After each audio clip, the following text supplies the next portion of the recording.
একটা গান শুনছিলাম টিভিতে, কি সুন্দর গান, অরিজিৎ সিং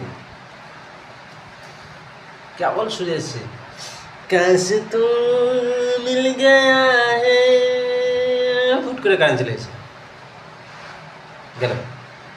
আধ ঘন্টা ধরে গানটা আর শোনা যায় মোবাইল লেগে, টিভিতে থাকে গান, আমার মেজাজ গরম হয়ে গেল, টিভি মিভি খুলে ফেলেছি।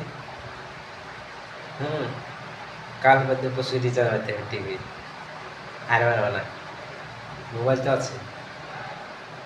আর সে গান শুনতে শুনতে আমার টিভিতে ডিস্টার্ব করে দেয়, সেই টিভি আর দেখবে না, মাকেও দেখতে দেবে না সিরিয়াল, আর টিভি রিচার্জ মারবে না, দেখে নেবে।